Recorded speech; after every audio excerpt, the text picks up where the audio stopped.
Good morning, y'all. Well, I must say that I've never said this before to a church I go to, and I go to a lot of places, but it's plumb good to be here. You know, I was sitting here, and I was thinking as I was sitting there, do you realize, Mary Lou, it was 30 years ago this weekend that we first come here? 30 years ago. That was the first weekend in February. And as we walked in, the music caught Mary Lou's ear, and we sat down, and we were sitting right about where Danny is. And actually, she said, I can't see who's playing the piano, but that's Danny playing the piano. And she knew his style back from SMC. And the preacher that day was a preacher y'all had that didn't stay long. He left shortly after we came here. And he said something that I'd never heard before. He said, now, if I say anything that you can't find in the Bible, leave. Don't listen to me. And I thought that was quite interesting. This church is not a normal church, I tell you. You know, it was good to be in Sabbath school this morning and see that foundation still here. A church called me this week, a physician who's the head elder at his church, and they're having some challenges going on right now. And I shared with him counsel that y'all taught me here. And I asked back in the back if it's still true, and yes, it's still a procedure here. And let me tell you something that happened behind closed doors in an elders meeting. I don't know if I'm supposed to say this, but let me tell y'all something. It was in this church. We were looking for a new associate pastor. Do you remember that?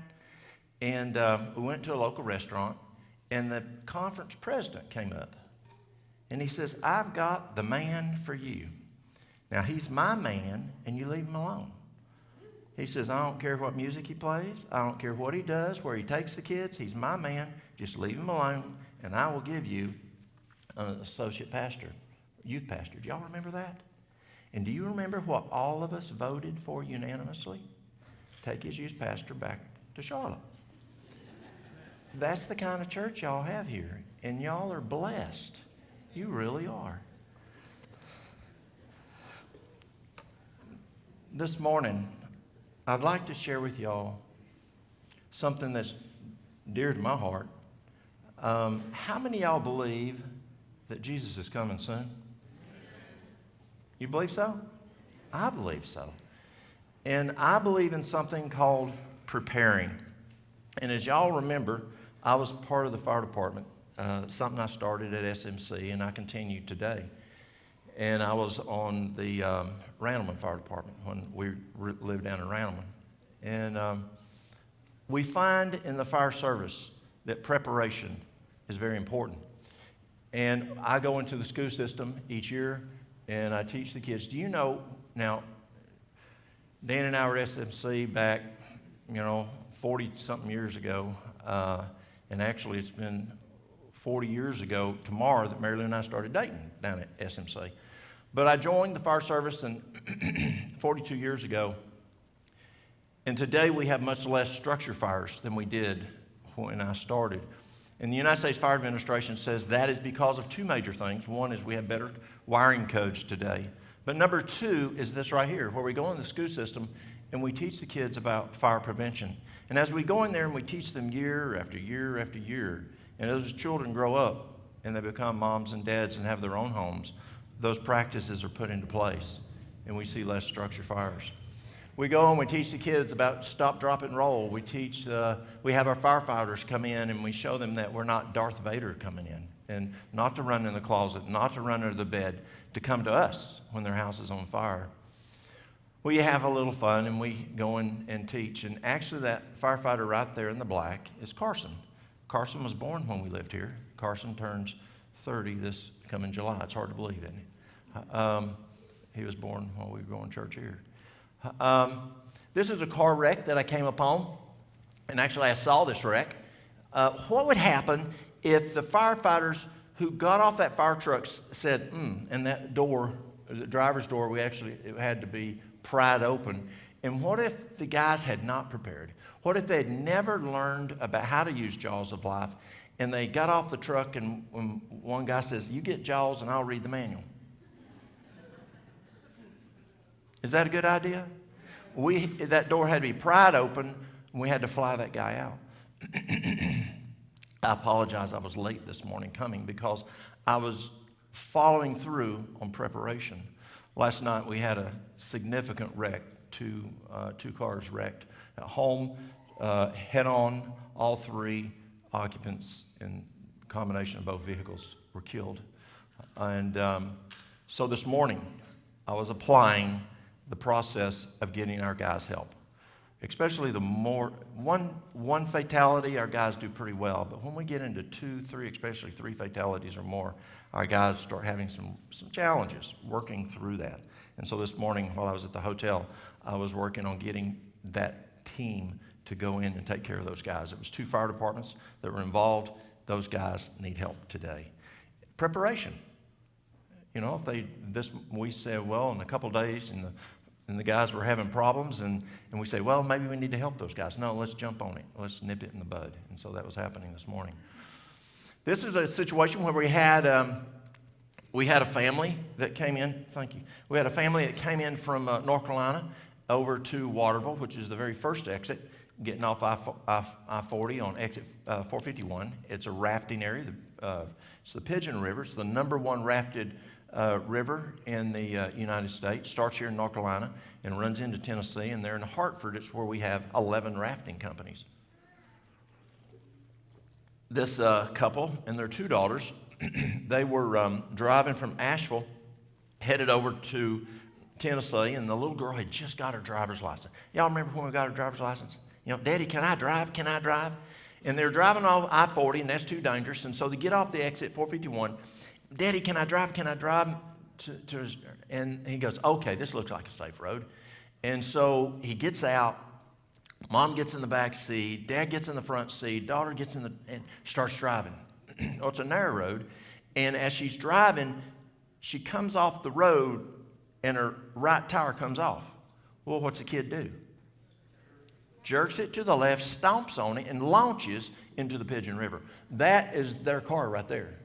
Now, is that a time for the Swiftwater team to say, or guys that we don't even have a Swiftwater team, the guys say, "Let's see, how do we do Swiftwater rescue? Let's get out the manual." No, you got to know how and jump into it and act fast. Nobody perished. Or let's say we have a structure fire. Is that the time to say, "I need to learn fire behavior. How do I use this nozzle?"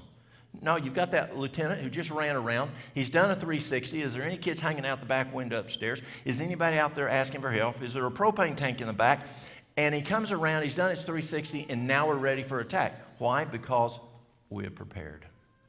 Preparing is so important. And y'all, there's a battle now. Do you believe there's a battle now? Absolutely. But do you believe there's a battle to come? Yes. What does Daniel 12:1 say?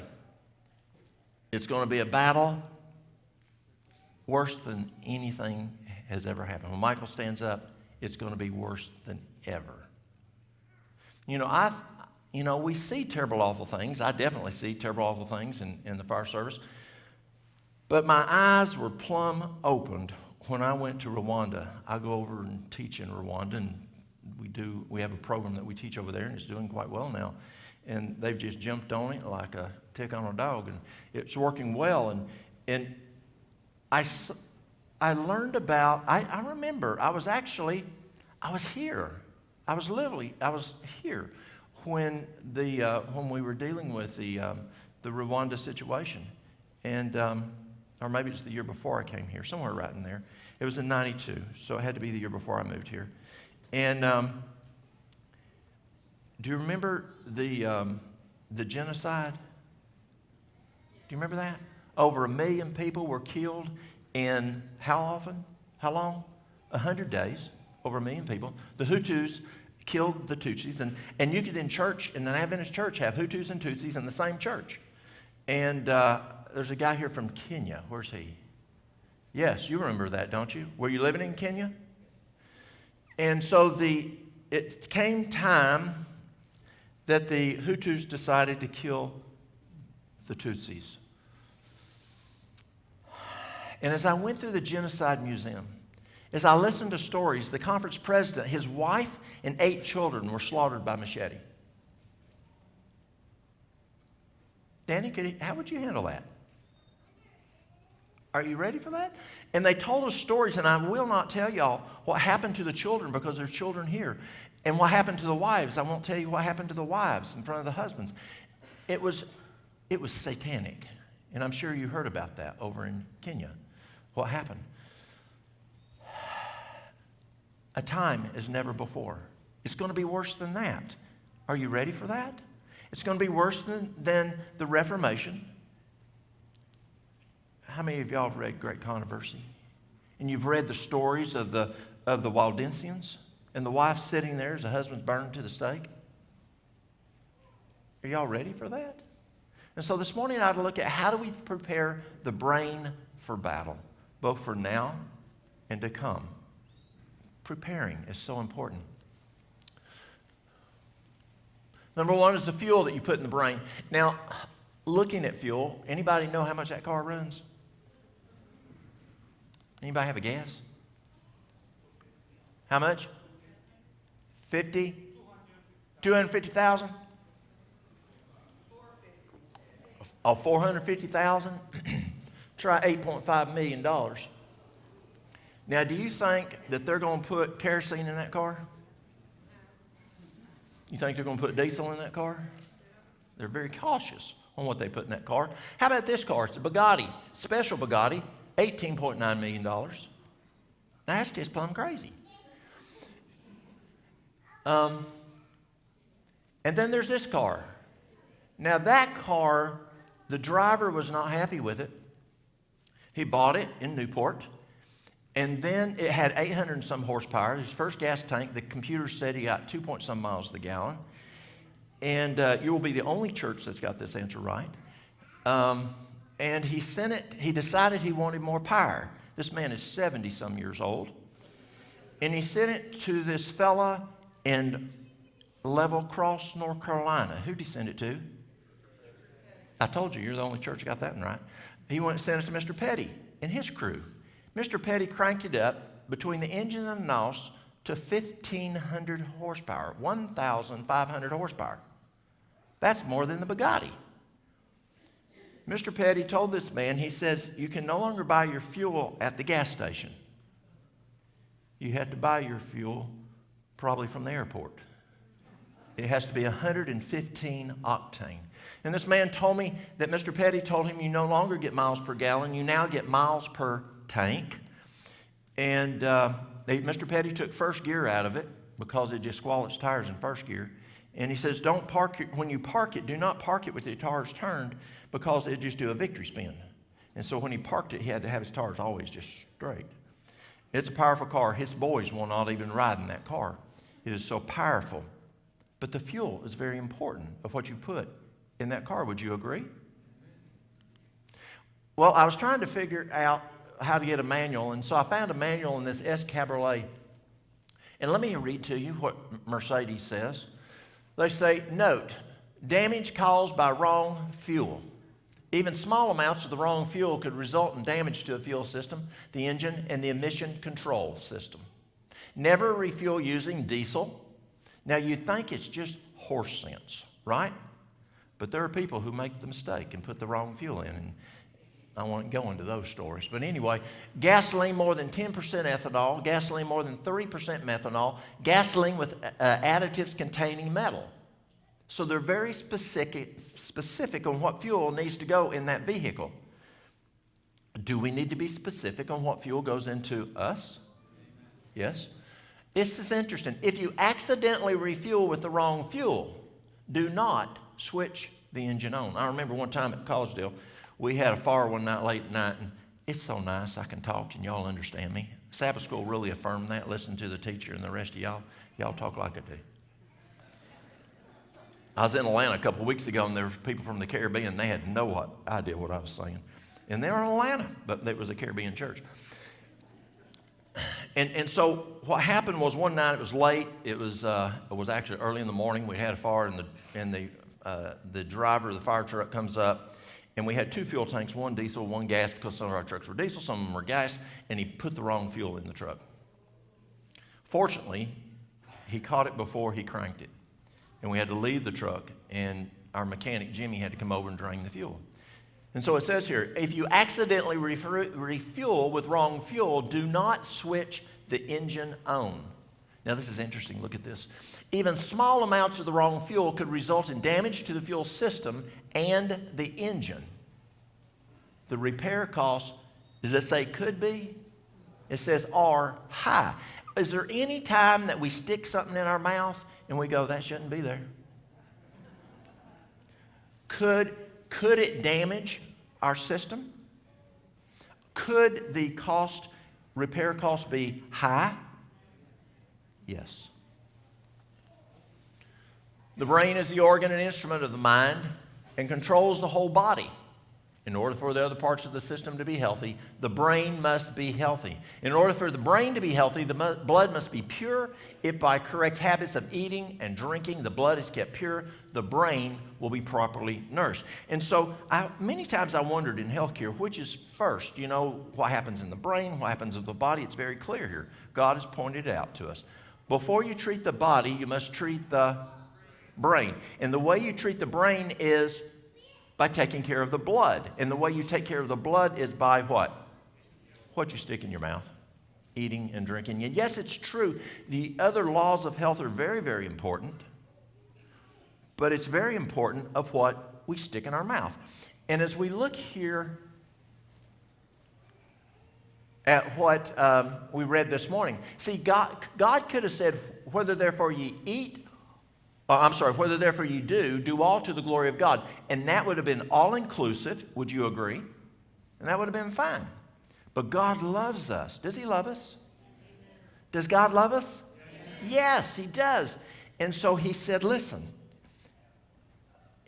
do everything, but it's really important, y'all, what you stick in your mouth, what you're eating and what you're drinking, because that can be very, very important. Now I'm reading from Harvard. Now let's see what the science folks say. Think about it. Your brain is always on. It takes care of your thoughts and movements, your breathing, your heartbeat, your senses. It works hard 24/7, even while you're asleep. This means your brain requires a constant supply of fuel. That fuel comes from the food you eat. And what's in that fuel makes all the difference. Put simply, what you eat directly affects the structure and function of your brain and ultimately your mood. Now, what are we talking about today? Preparing the brain for battle. So that's why we're talking about the brain. And we're talking about the food that goes into our bodies to make good, healthy blood, to be fuel to the brain, can make a difference of how well that organ works. What is the most important organ in the body? The heart. What else? The brain. Why the brain? It controls everything. Even more important than that,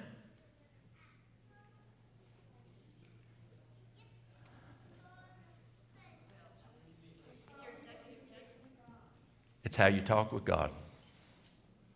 That is our communication tool. Ability to talk with God is the function of the brain. And yes, if you're hurting throughout your body, it does make a difference in how you can discern. But the brain function is imperative in our discernment, in our prayer, in hearing the Holy Spirit. When the Holy Spirit goes, no, Walt, don't do that. Or Walt, you better do that. And so the fuel that we put in our mouth that provides the blood with the proper nutrients determines how well that brain functions. Just like those cars. If you put kerosene in that car that Mr. Petty rebuilt down there, do you know that car had 300 miles on it when Mr. Petty totally ripped it apart and rebuilt it? Amazing. But you got to put the right fuel in it, Mr. Petty said. Like an expensive car, continuing with Harvard, your brain functions best when it gets only premium fuel. Eating high-quality foods that contain lots of vitamins and minerals and antioxidants nourishes the brain and protects it from oxidative stress, the waste, free radicals produced when the body uses oxygen, which can damage cells. So the fuel that we put in our body, you've got to have fats, proteins, carbohydrates, and then you have a catalyst, which is vitamins, that kicks on fats, proteins, and carbohydrates. But then you got another catalyst that's minerals that kicks on the vitamins, which then kicks on the fats, proteins, and carbohydrates. So important. And so much of our food does not have those because of hybridization.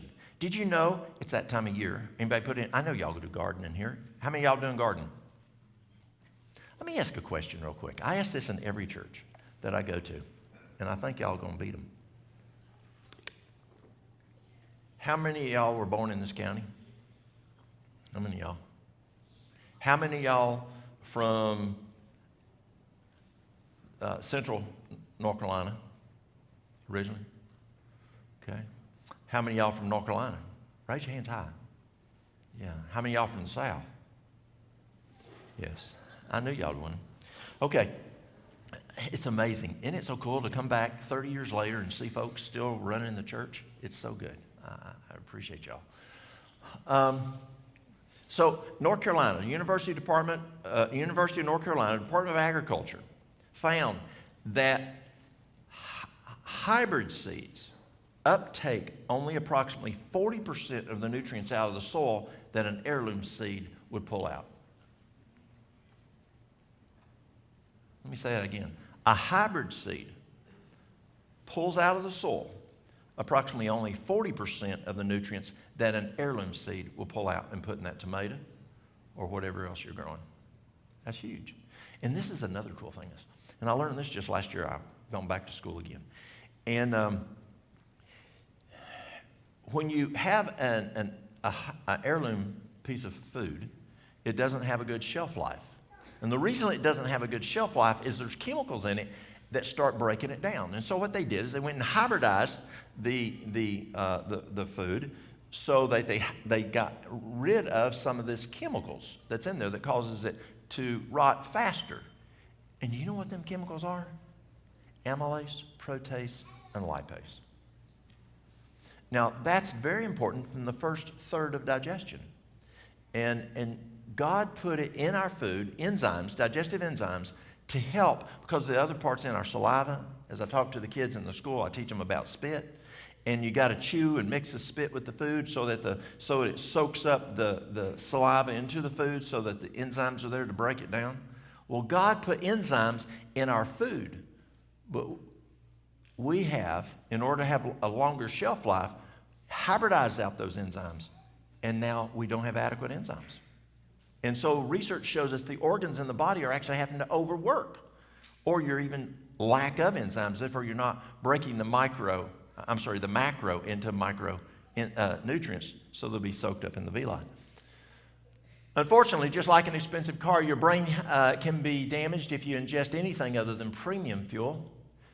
Continuing from Harvard, if substances from low premium fuel, such as what you get from processed or refined foods, gets to the brain, it has little ability to get rid of them. That's really interesting, isn't it? So you got a Twinkie and you eat a Twinkie. The brain has a hard time getting rid of the Twinkie or other processed foods. Diets high in refined sugars, for example, are harmful to the brain. In addition to worsening your body's regulation of insulin, they also promote inflammation and oxidative stress. Multiple studies have found a correlation between a diet high in refined sugars and impaired brain function, and even a worsening of symptoms of mood disorders such as depression. WHO, World Health Organization, says that we're about to surpass the number one diagnosis in America. The number one diagnosis in America today is stress, and what's about to surpass stress is depression. Also this morning, I was working on a call. I got a call from our chaplain, and he said out on Facebook, one of our firefighters was having some challenges last night. I talked to our emergency medical director for the county. He said, Walt, one of your guys is having problems, depression, talking some bad stuff. You need to check on it. Depression, it's a huge issue out there. He was talking about ending life last night. That's big stuff. You take that serious. It makes sense. If your brain is deprived of a good quality nutrition, or if free radicals or damaging inflammatory cells are circulating within the brain's enclosed space, further contributing to brain tissue injury, consequences are to be what? Expected. Expected. It's expected if you put diesel in your gas burner car, there is going to be problems. Yes? It's expected that if you put gasoline in your diesel burning tractor, there's going to be problems. It's just expected. That's physiology. And the same thing is true with our body, according to Harvard. What's interesting is that for many years, the medical field did not fully acknowledge the connection between mood and food. That was interesting to hear Harvard say.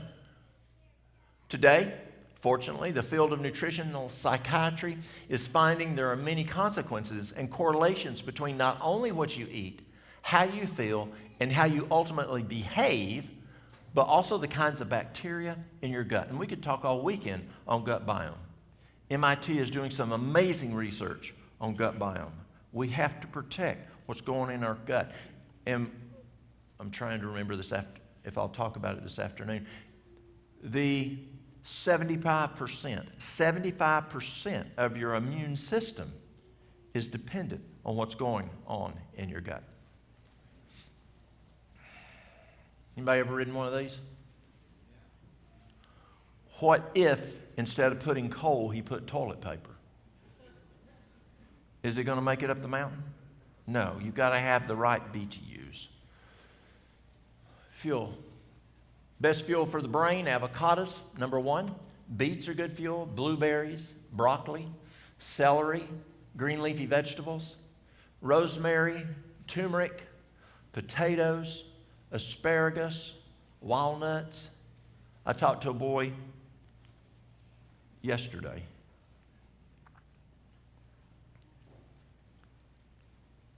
He's wanting more energy. So I was encouraging him to do some more things with energy, and it did not deal with meat. He says, no, I got to have meat. He says, I don't eat vegetables and fruit. I eat meat.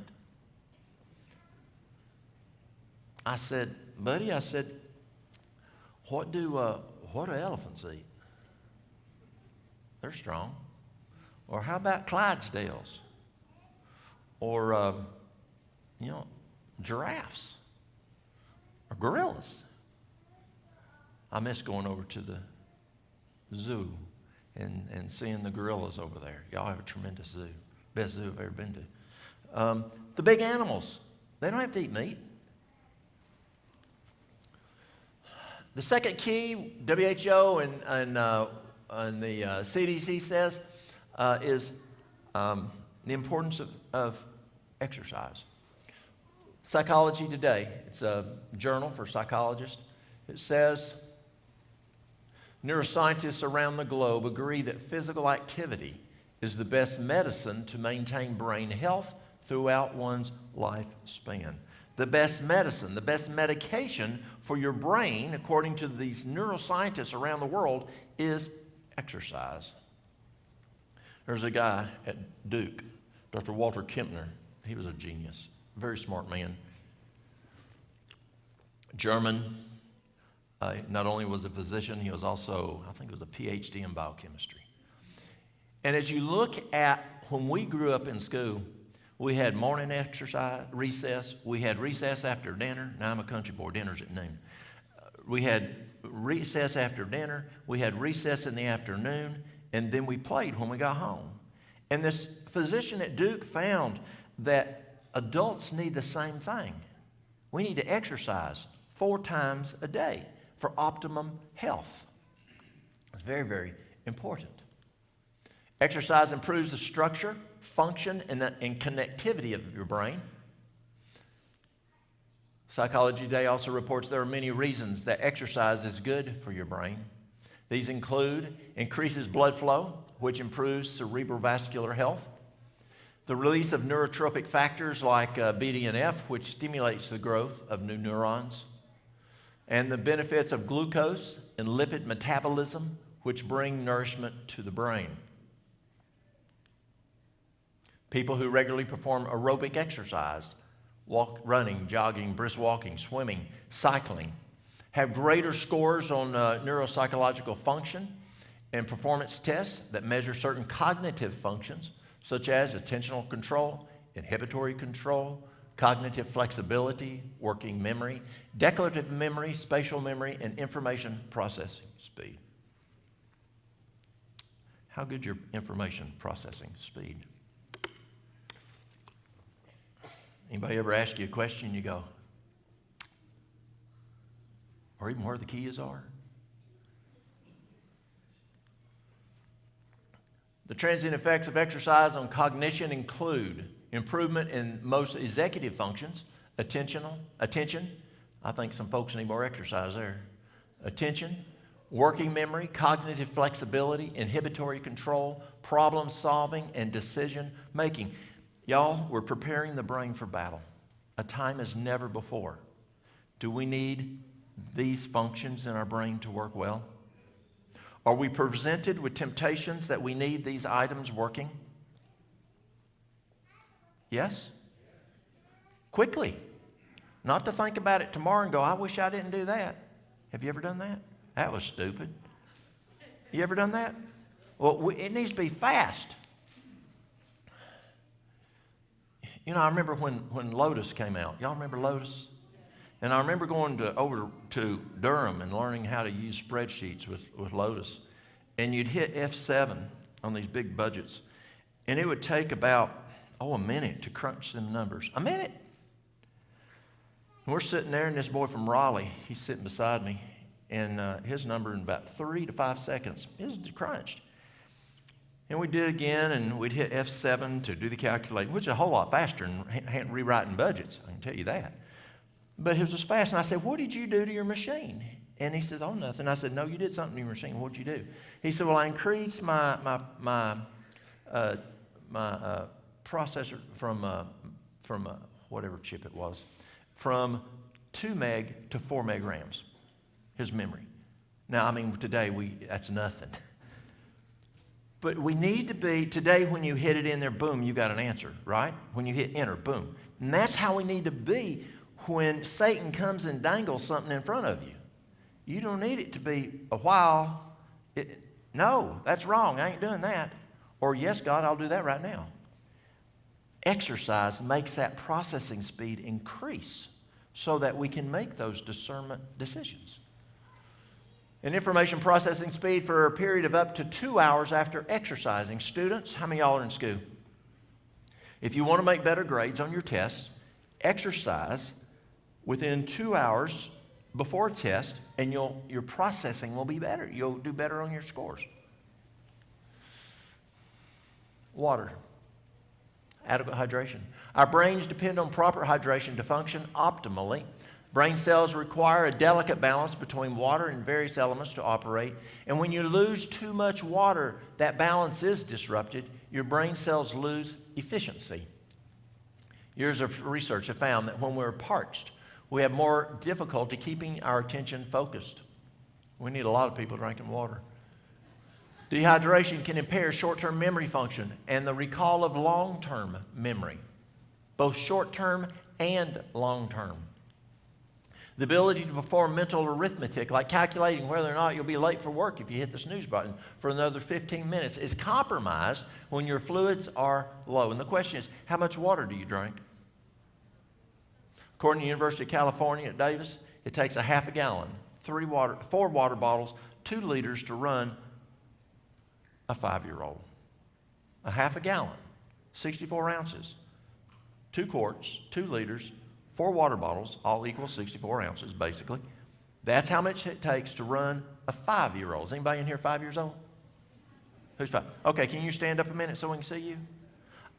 Most of us are a little bit bigger than when we were 5 years old. For that little young'un, according to the University of California at Davis, it takes a half a gallon to run his brain and the rest of his body. Well, they find from his size up to 128 pounds is actually the same amount of water to sit on the couch. But if you're out exercising, sweating, you need even more. you could need another quart to 2 quarts. Now, the state of Tennessee tells me I'm to drink a gallon of water a day in the event that I might have to fight a house fire today. And then once in rehab, I got to drink more water. Over 128 pounds is body weight divided by 2. That's pretty standard out there across the America today in healthcare, is body weight divided by 2, unless you're just super big. I had a lady call me the other day. She was 400 and some pounds. And so there's an extra special figure for her. There's another calculation for her. She didn't need 200 and some ounces of water a day. But let's say you weigh 200 pounds. How much water do you need to drink? 100 ounces to sit on the couch. But if you're out exercising, working in the garden, talking, let's say you're a school teacher, you need even more because you're letting fluids go as you're talking. It's going out your breath. And so that's only one part of the equation. A year ago, I was in a class and for school, and the professor had us to.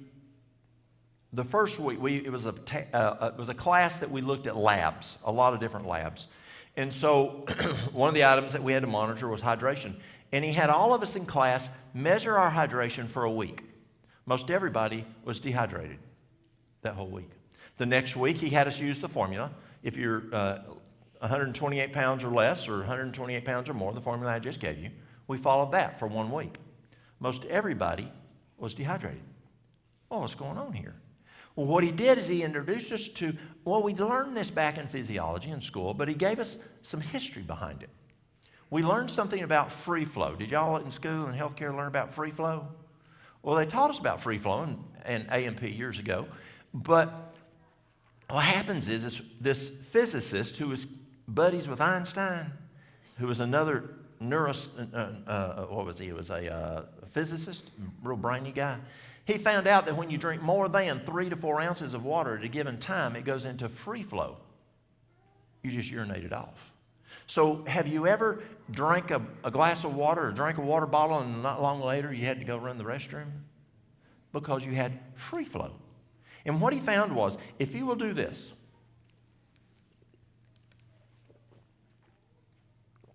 that much water, 3 to 4 times every half hour based on your size. If you're small, 3. If you're larger, 4. Every half hour, except, this was interesting, he said 15 minutes before you eat, while you eat, an hour after you eat. A buddy of Einstein knew that. Have we ever heard that? Not to drink with meals? Interesting, huh? So that next week, we all did that.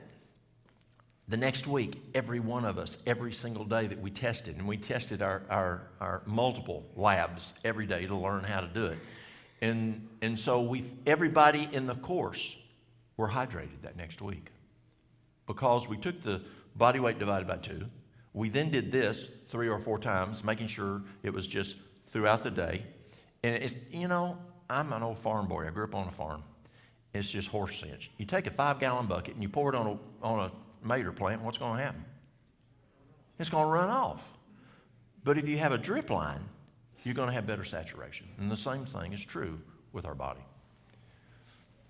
The effects of hydration on the brain function depends upon the severity of dehydration. Mild dehydration may adversely affect mood, energy level, and ability to concentrate. Now, what is God's mission? To save humanity. What is Jesus' mission? To save humanity.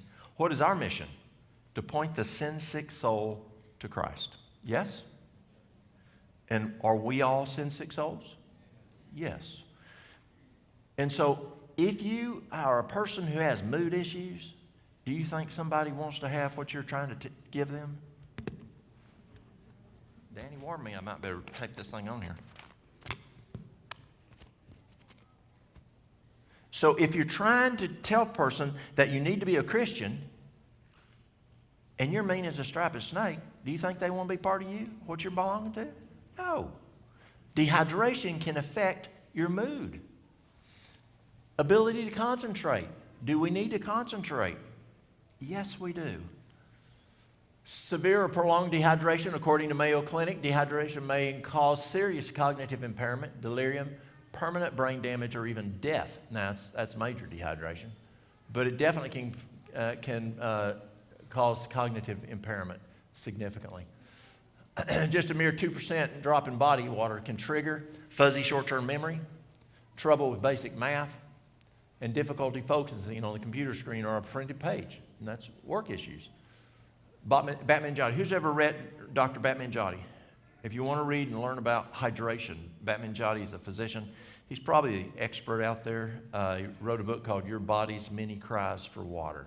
If you want to learn more about hydration and help your patients or your clients or your family, read that book, Your Body's Many Cries for Water. Amazing book. He says every function inside your body is regulated by and depends on water. Every function inside the body is regulated by and depends on water. I have people who come in to see me as I sit down and talk to them about their health issues, and I say, how much water do you drink? Well, I don't ever say, do you drink enough water? Because that enough is a huge disparity. How much water do you drink? And I have folks say, I don't do water. Well, what do? I do Mountain Dew. And I had this one fella came in for diabetes. I said, how much Mountain Dew do you do? And he says, I do 3 liters a day. 3 liters of Mountain Dew a day. And you can imagine some of the issues he's having there with why he has diabetes. And so as people come in, they'll say, well, can I count my coffee? I used to have folks come in and say, can I count my moonshine? Literally, they did. I think those guys have died off now. They don't say that anymore. But we're now told for every cup of coffee, you need to drink 6 cups of water to replace what that cup of coffee did to you. So every cup of water, or every pot of water, or 2 pots of coffee, you need 6 times that amount in water to make up for what that coffee did to you. Water must be available to carry vital elements. Back in school, they taught us, they said that water is the train car that carries the nutrients. As we eat the food, as it goes into the blood, water is what carries. It's the train car that carries the nutrients throughout the body. And this is what Batmangiati is talking about here. Water must be available to carry vital elements, oxygen, hormones, and chemicals to all parts of the body. And this is interesting. Without sufficient water to wet all parts equally, some more remote or distal parts of the body will not receive the vital elements that water supplies. Well, what are those vital elements? It's the nutrients that it's carrying. Sunshine. Vitamin D boosts cognitive acceleration. In a study led by scientists at the University of Manchester in England, they looked at vitamin D levels and cognitive performance in more than 3,100 men aged 40 to 79, in 8 different countries across Europe. The data showed that those people with lower vitamin D levels exhibited slower cognitive processing speed. I had a lady send me her labs yesterday. She's down in West Palm Beach, Florida. Her vitamin D was in the 20s. Labs tell us today. Used to, when I went here to church, we would say, 32, that's good. No, it's not. Labs will tell you 30 to 60, to 99, but that's not accurate. Dr. Arvo Khanna, a neurologist who specializes in brain function, he tells his patients he does not want their vitamin D below 60 for cognitive function. Dr. Ted Watkins, a good friend of mine, we used to work together. He's a surgeon outside of D.C. Now he does lifestyle medicine. If you want good immune system, if you want good bone health, ladies, he says at least 80, better yet 90 to 100. Vitamin D is important. I had a lady come in one day. Well, I've got a good friend of mine, and some of y'all might know him. He's a physician. And he says, all you need is 5,000 IUs a day, and you're good. Nobody needs more than 5,000 IUs. I had a lady come in. Well, let me back up. So the last time I went to Africa, I took a friend of mine. He's a physician down in South Georgia. He's a black fella. And we went over there, and we were teaching physicians and nutritionists over there that the government had asked us to train in lifestyle medicine. And he told these black physicians and black nutritionists in Rwanda, he says, we have sunglasses on our skin. It takes 6 times more sun exposure to get the same amount of vitamin D as it takes for Walt. 6 times more. So this lady takes that information. This lady comes in, she's Caucasian, she works in landscaping all year round, and she takes 5,000 IUs, and her vitamin D level is 12. So I said, okay, let's jump it. Let's go 5,000 twice a day. So we're doing 2,000 a day. We'll do that for 3 months, relabbed, and she's at 17, I believe it was, 17 or 18.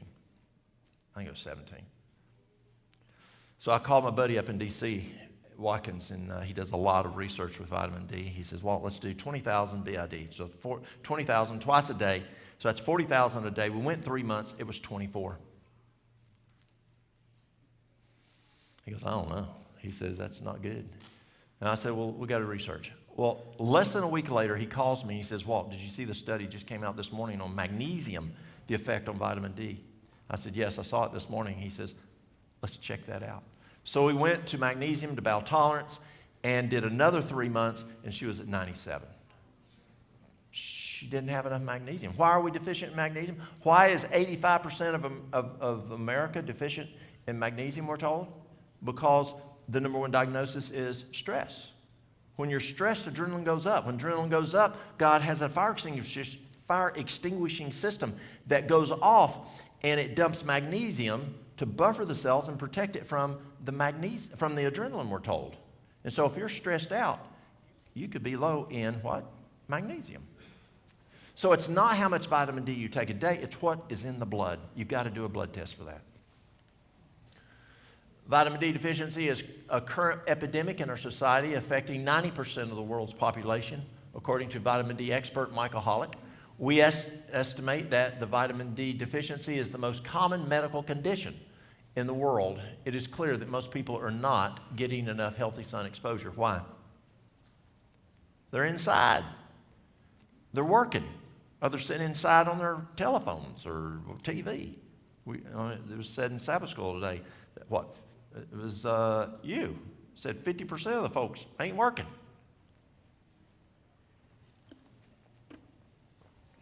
Did God create us to work in an office or sit in the house?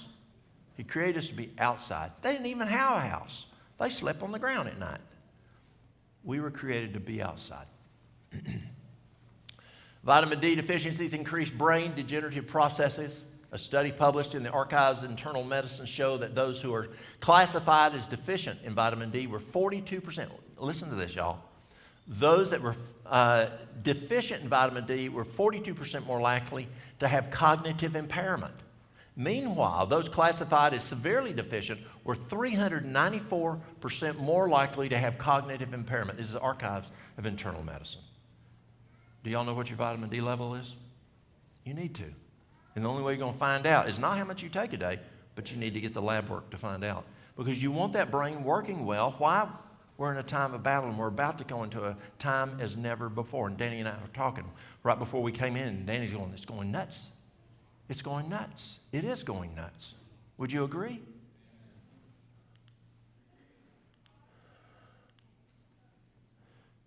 D deficiencies increase brain degenerative processes. The odds of cognitive impairment increase as vitamin D levels go down, says the study author, given that both vitamin D deficiency and dementia are common throughout the world. This is a major public health concern.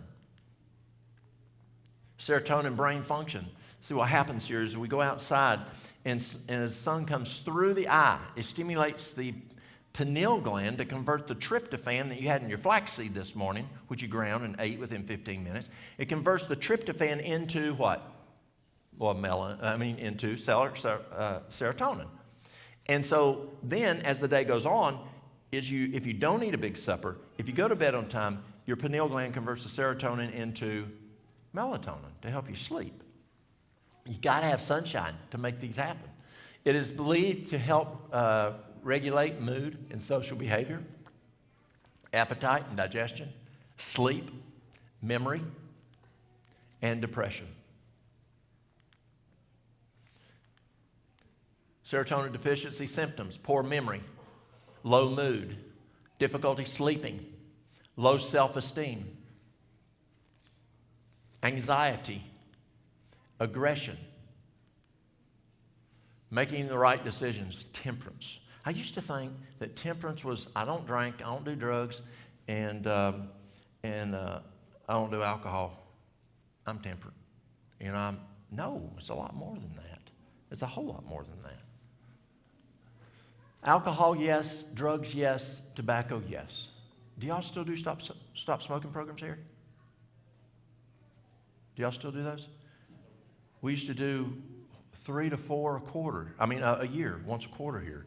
Hardest place I ever did tobacco cessation programs was right here in Kernersville. When I would go to stores to put up signs, they said, no, I don't want to offend somebody over at RGR, an employee. They wouldn't let me put it on the radio station. They wouldn't let me put it on TV, the newspaper. We just couldn't do it here. This is the hardest place I ever did it. It really was. But let me share you a quick story. So I was back there in the kitchen. That's where we were doing it.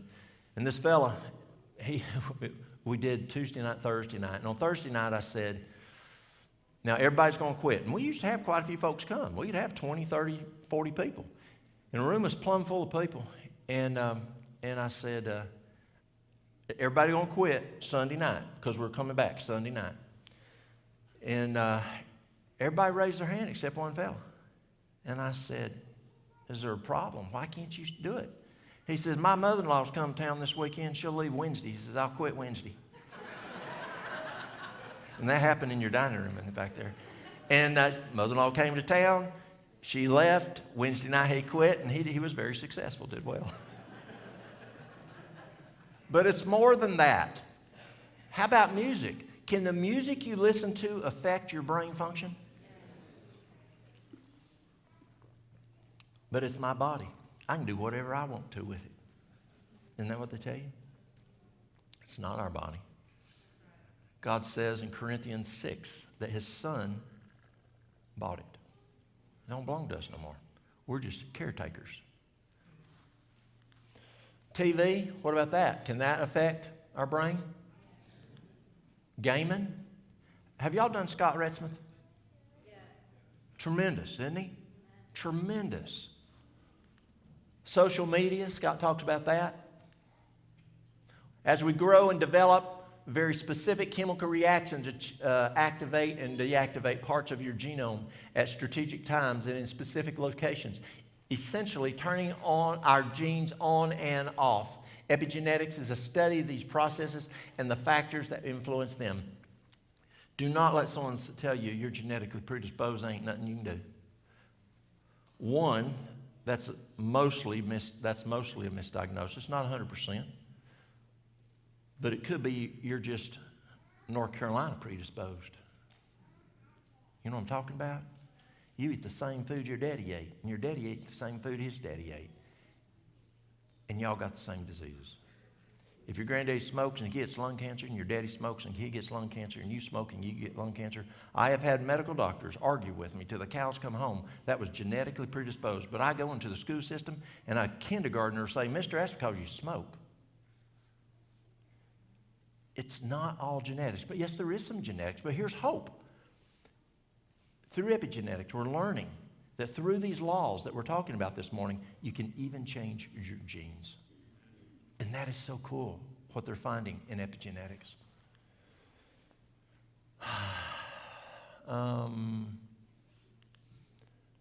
It is a law of the mind that it gradually adapts itself to the subjects upon which it is trained to dwell. I mention this to every place I go that I teach this. Do you know where I learned that? Anybody want to guess where I learned that? Come on, elders. Come on, board members.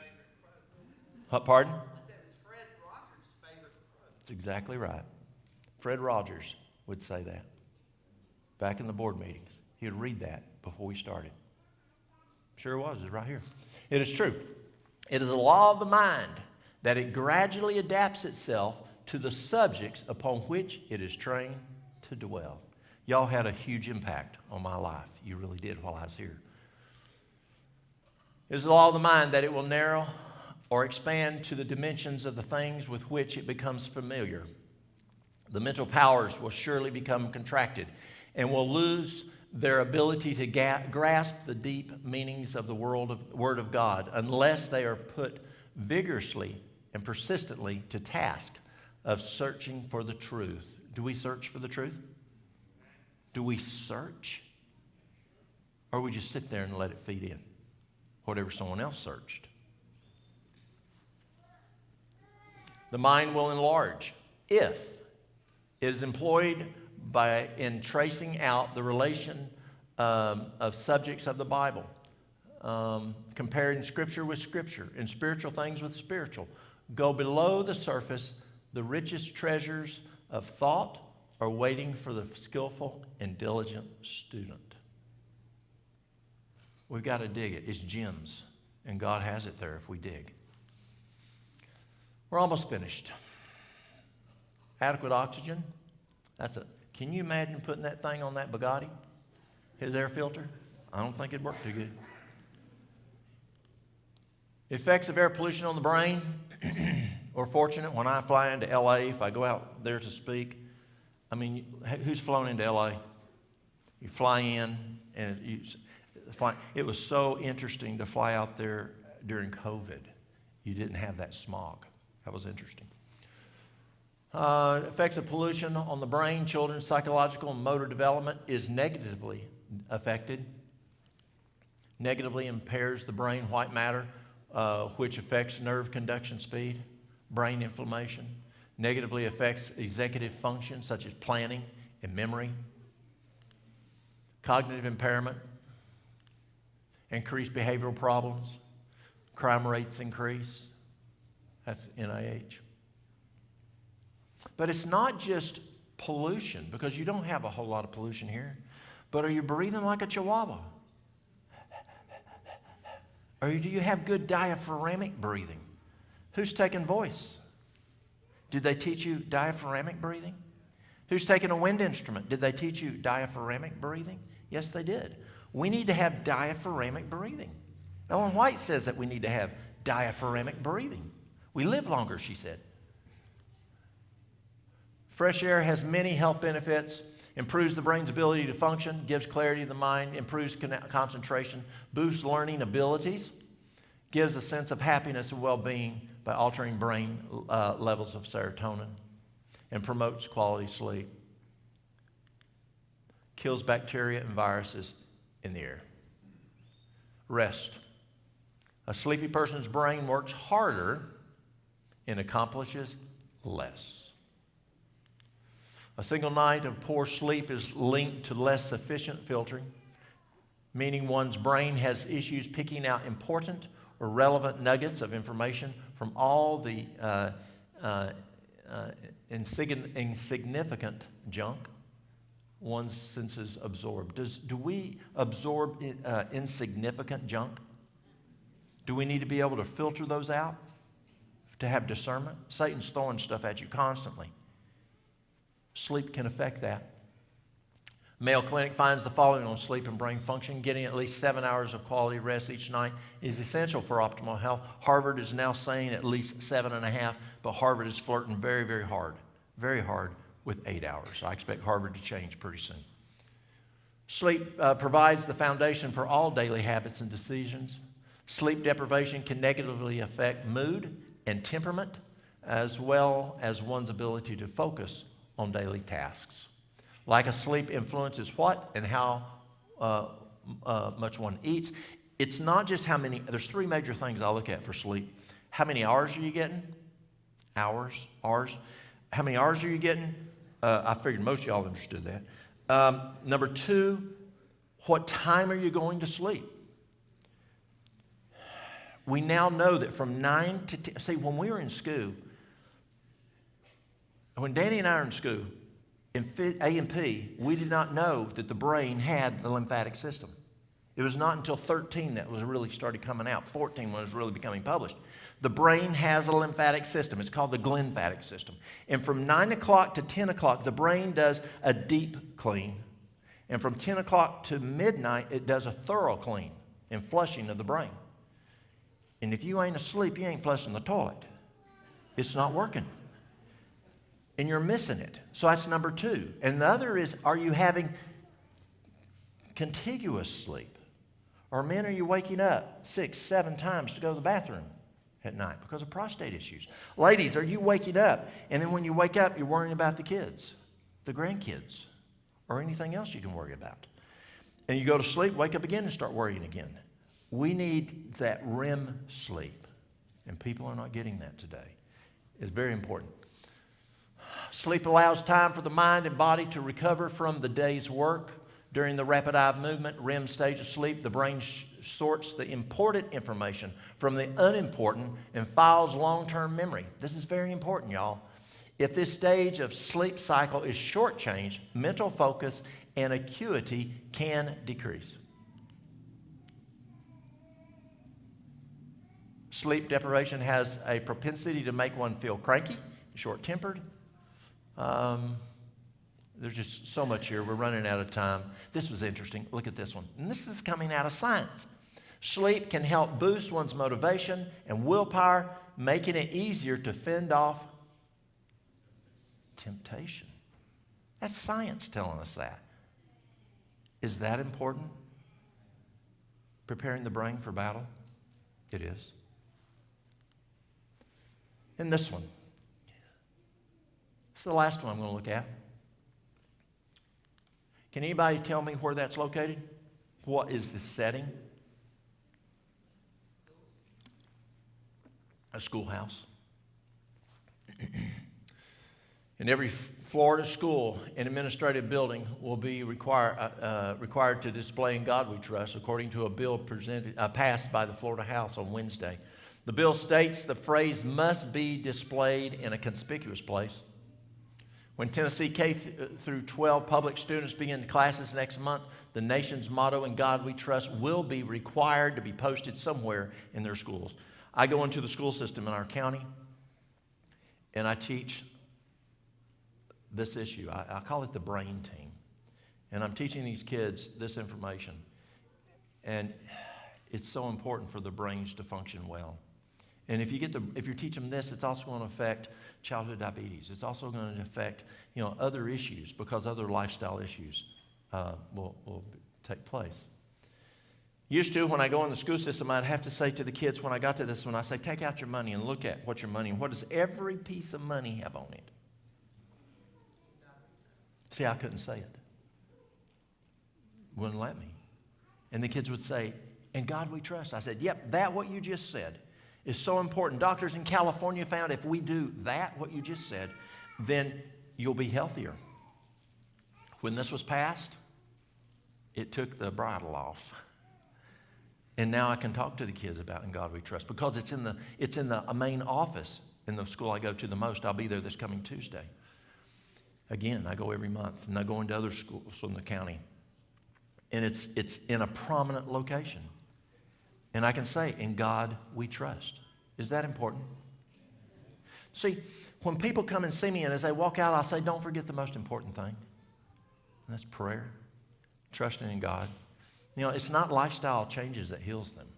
It is God that heals them and blesses that. Now, we need to do that. It's a relationship of applying both between us and God. Arkansas schools to display "In God We Trust." A new law in South Dakota now requires all public schools across the state to feature "In God We Trust" motto on display. You ought to see the churches I go to in other parts of this country. New York City, California, Washington State. When I talk about this, they cannot believe that that's required by the state. They don't live in the Bible Belt. Though South Dakota's not in the Bible Belt. But that's an interesting state. Kentucky is the latest in a line of states requiring "In God We Trust" motto in public schools. It's on our bills. It's on our coins. It's on our police cars in our town. We even have it on all the fire trucks. As we look at preparing the brain for battle, I want to leave you with this. We've got it on our money. We've got it in our schoolhouses. We got it on our police cars, and we have it on our fire trucks. But I ask you, do you have it on your hearts?